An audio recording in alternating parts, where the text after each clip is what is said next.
Dentro da tua geladeira tem muito frio ou pouco calor? E o que ondulatória tem a ver com frango assado? Tem ímãs no liquidificador?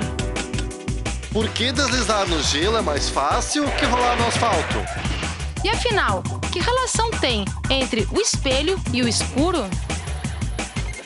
Complicou? Simplifísica. De um simples experimento a uma máquina complexa e tecnológica. A ciência passou por diversas descobertas e transformações até chegar ao que conhecemos hoje. A partir da observação de alguns experimentos científicos, o professor Mário Baibic, do Instituto de Física da URGS, nos mostra como mudou e vem mudando os nossos hábitos devido à evolução tecnológica.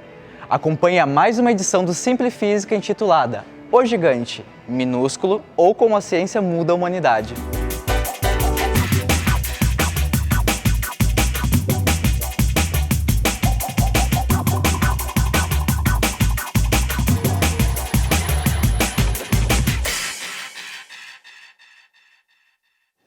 Eu vou começar com uma coisa que a revista The Economist perguntou há algum tempo atrás. Será que o progresso tecnológico está acelerando? Primeira coisa, está acelerando relativo a quê? E como se mede o impacto de mudança tecnológica? Eu não tenho a capacidade de entrar nesse tipo de detalhe. Lá atrás, houve uma revolução neolítica, a gente passou por tecnologia renascentista, uma primeira revolução industrial, a era industrial, a segunda revolução industrial, entramos na era atômica, na era do jato, a do espaço, a revolução digital, estamos na era da informação. A conversa de hoje vai ser dedicada a uma outra revolução, o dedão. O que o dedão tem a ver com tecnologia? Pois bem, se vocês olharem, os mais velhos vão se lembrar que na escola primária, a gente aprendia que o polegar era o que nos diferenciou do macaco, porque podia fazer a apreensão, fazer a pinça e tal. E era isso, acabou a função do polegar. Só que, hoje, a gente pode dizer que serve de testemunha dos hábitos todos, por causa da mudança na tecnologia. Isso aqui está com um console aqui, mas podia ser um celular, podia ser outras coisas, que o pessoal funciona com muita habilidade. Como é que chega num negócio desse? Como é que muda o jeito de usar o corpo da gente? A mudança essa veio por causa da miniaturização que está baseada, no fundo, em coisas da mecânica quântica. Por exemplo, transistor não seria o transistor se não tivesse mecânica quântica e assim por diante. Se a gente pensa o ciclo da tecnologia a partir de uma descoberta, a gente vai ver que tem alguns passos que são comuns a todos. Eu vou ter, a partir dessa descoberta, alguma invenção, eu vou fazer, em cima dessa invenção, uma inovação que vai acabar sendo difundida. A gente pode ter milhões de exemplos. Por exemplo, na era greco-romana, tinha a talha, que era usada, era uma máquina usada para fazer diversas coisas. Se vocês olharem algumas pinturas antigas, vocês vão ver uns detalhes aqui que são diferentes para aquela época. Os óculos, por exemplo, surgiram na Itália, o que se tem de notícia que é de 1286. No ano 100, no Egito Romano, começaram com essa história de fazer algum tipo de movimento a partir de vapor. Isso evoluiu para a máquina de Watt, que acabou levando para a Revolução Industrial. Por exemplo, iluminação. A lâmpada do Edison, na verdade, o Edison está ligado à lâmpada porque ele fez a versão comercial da lâmpada que já existia. Isso aqui é um mapa de linhas telegráficas em 1891. Isso era uma coisa importantíssima na época. Hoje a gente pensa, uma coisa dessas é muito pobre. Lá pelas tantas apareceu, por exemplo, controle de processos. Para quê? Para processos industriais e tal. A partir dessa coisa do controle de processos, acabou desembocando numa coisa que a gente chama de computadores. Tá? E dos computadores, acabou chegando, né, nos microcomputadores, ou seja, computadores pessoais. Então, o que eu vou mostrar para vocês? Uma pequena coisa que foi feita, tá, em 1986, por um grupo na Alemanha, que é o seguinte: fizeram um sanduíche de ferro com cromo no meio. Tá? Então, o presunto que está aqui é cromo. Tá? Para todos os efeitos, esse cromo, como é tão fininho, ele não é magnético. Tá? Então, não precisa nem pensar nele. A espessura que a gente tem desse cromo aqui é 1 nanômetro. O que eles observaram? Que os momentos magnéticos no ferro, ao fazer essa separação bem fininha, eles conseguiam que esta camada de baixo aqui ficava orientada, por exemplo, para a esquerda e a de cima para a direita. Então, vamos começar com o que é um nanômetro. Um nanômetro, tá? Tem que lembrar que nano quer dizer 10 na menos 9. Isso representa 1 milionésimo de milímetro. Tá? Pega aquela divisão de 1 milímetro que tem na régua, divide por 1 milhão, é fácil, né? É 1 nanômetro. Para vocês terem uma ideia de uma outra comparação que a gente faz, por exemplo, se eu tiver 1 nanômetro e comparar com uma bola de futebol, tá?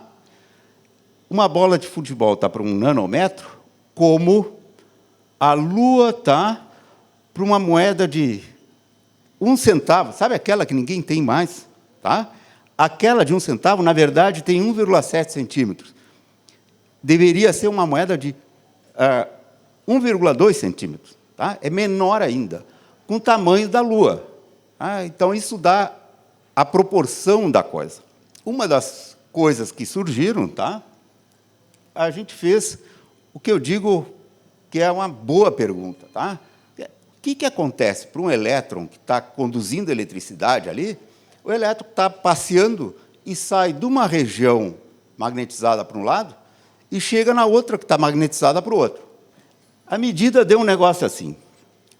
Só que, quando a gente olhou esse negócio aqui, eu fui quem disse para os 2 alunos, né, que era o primeiro dia deles no laboratório, tá? Eu disse para eles: olha aqui, ó, tem alguma coisa errada, eu acho que tem um curto-circuito aí, porque não pode uma coisa que tinha uma resistência aqui, isso aqui está normalizado, tá?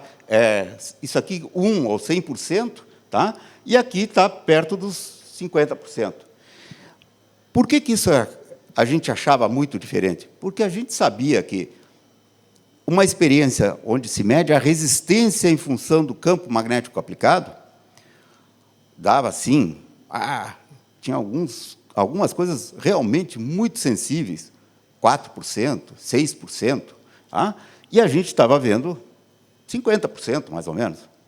Deu na minha cabeça, tipo, tá, vamos trocar de amostra. Nós trocamos de amostra e começou a aparecer coisas que eram ligeiramente diferentes de uma amostra para outra, mas que apresentavam o mesmo tipo de coisa.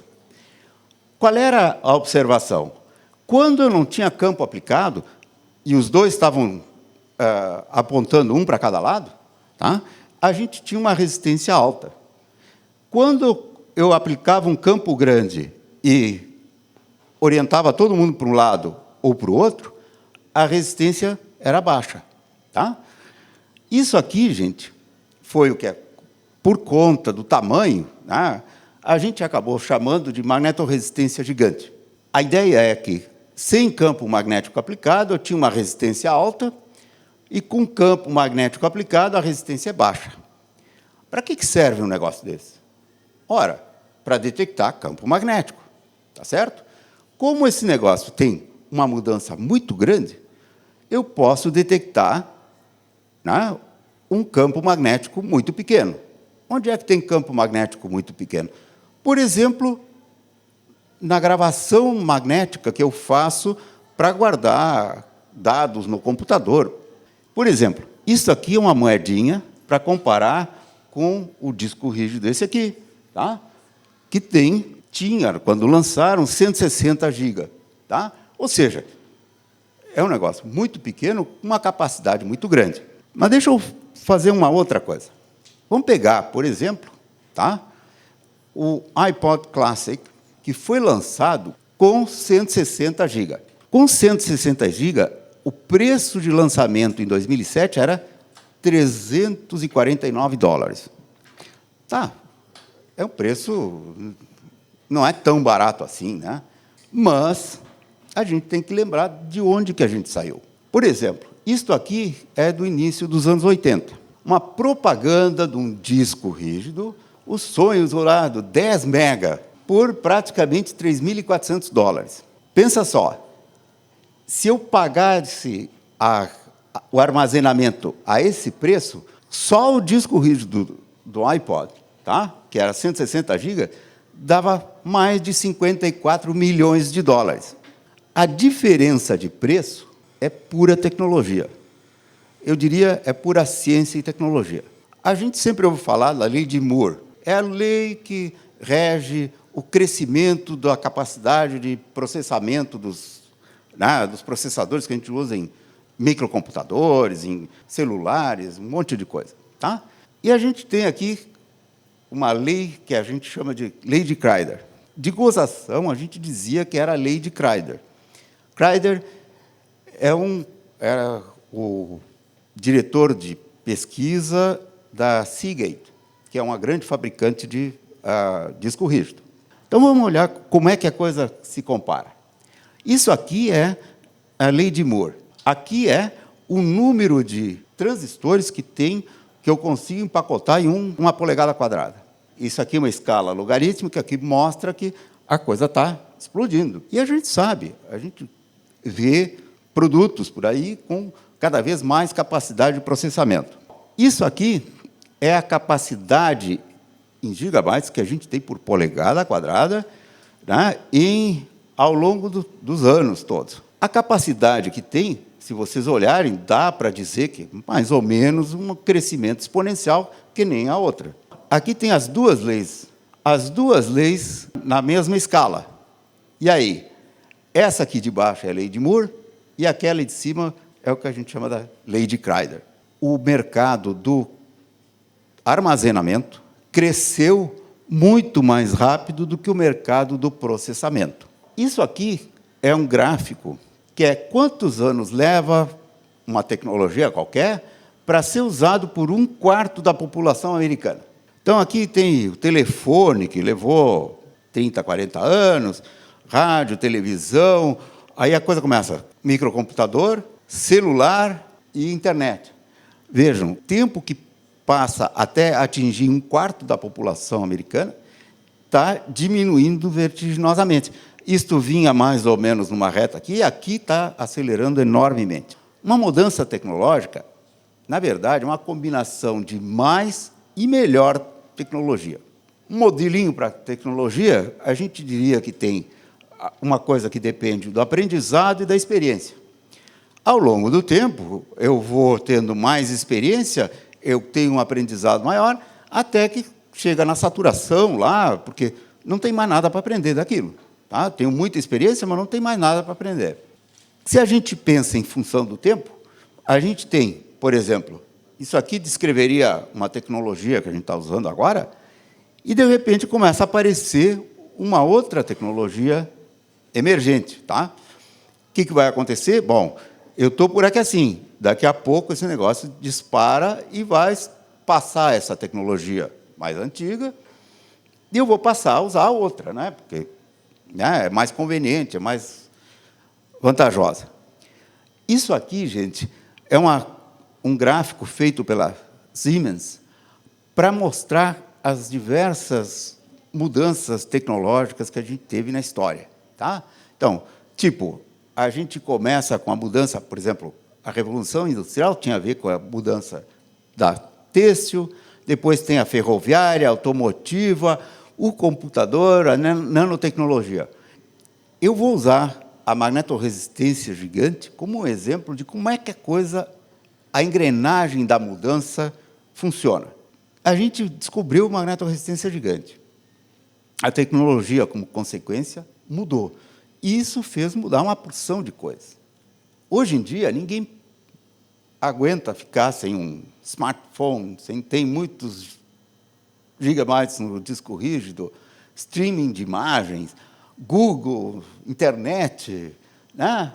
Isso aqui é tudo, né? São avanços que são consequência da ciência que se faz, se fez, que está se fazendo ainda. A gente pega magnetoresistência gigante, que permitiu que a gente usasse áreas menores do disco para fazer a gravação.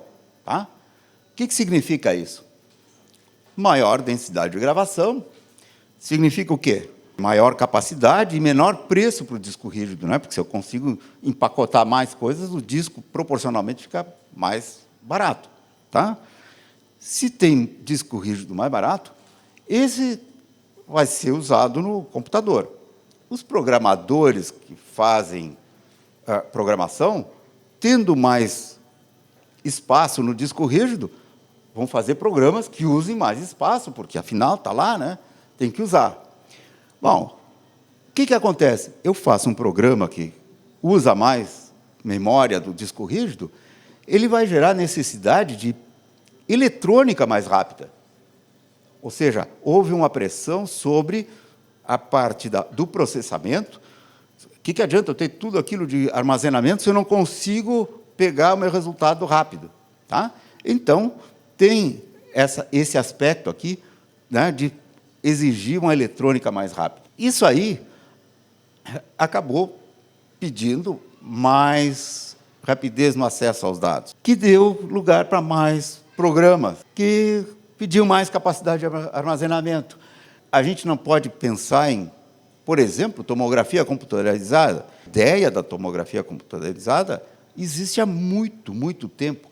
Imagem de ressonância magnética, no início dos anos 70, já tinha imagem por ressonância magnética.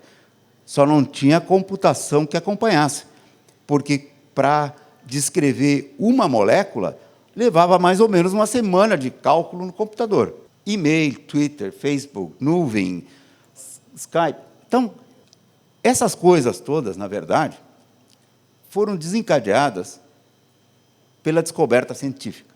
Assim como nós fizemos uma descoberta sobre como detectar campos magnéticos cada vez menores, tá? O resto do pessoal, com a pressão do mercado, etc., acabou desenvolvendo outras coisas e a gente acaba com uma situação que, se a gente analisa, a descoberta essa derivou de uma pergunta essencial, como qualquer pesquisa científica que se preze. Vejam, essa pergunta que a gente se fez naquela época, tá, a gente só conseguiu fazer porque conhecia outras pesquisas, resultados e outros conceitos mais fundamentais que estavam no meio científico, acadêmico. Tal. Hoje a gente fala em spintrônica. O que é spintrônica? Spintrônica é, em vez de usar eletrônica, tá, a gente usa, né, o spin do elétron, que é o caráter magnético que ele tem. Então, não é só usar a carga do elétron, como se faz na eletrônica comum, agora é usar o spin do elétron. Com isso, a gente consegue fazer um monte de coisa. A gente tem bilhões de dispositivos desse tipo, tá, funcionando no mundo afora. Vocês vão encontrar disco rígido e um monte de coisa. Tá? Para computador, é claro, câmera, iPod, televisores, sei lá, tem milhões de coisas que usam disco para armazenamento.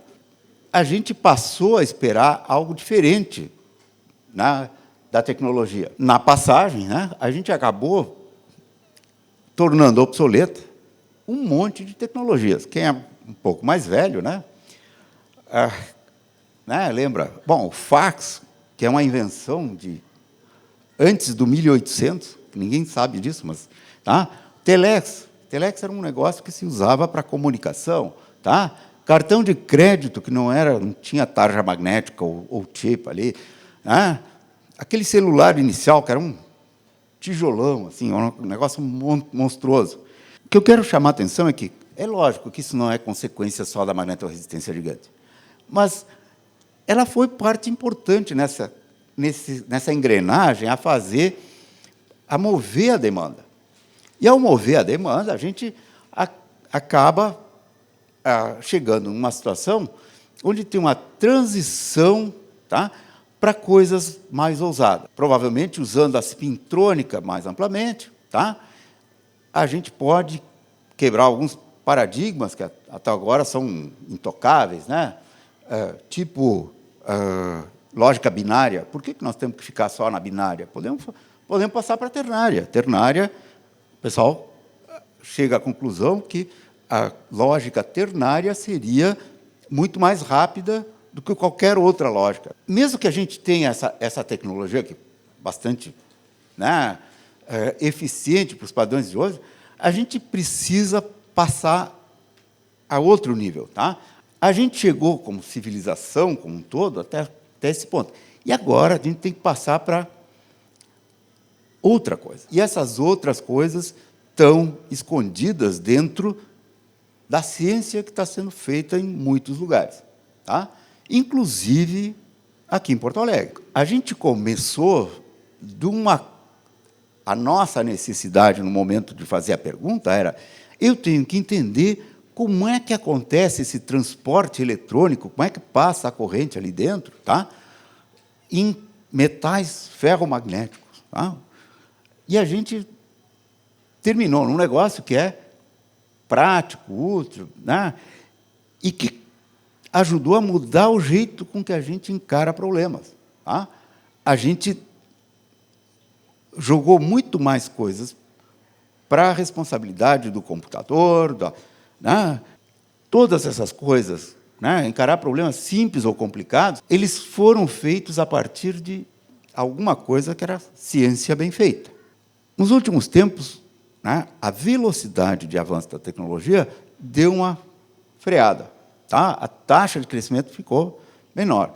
Mesmo assim, a gente tem muita coisa pela frente que nos faz pensar em coisas, né, maravilhosas que ninguém imagina que seja possível. Obrigado, gente.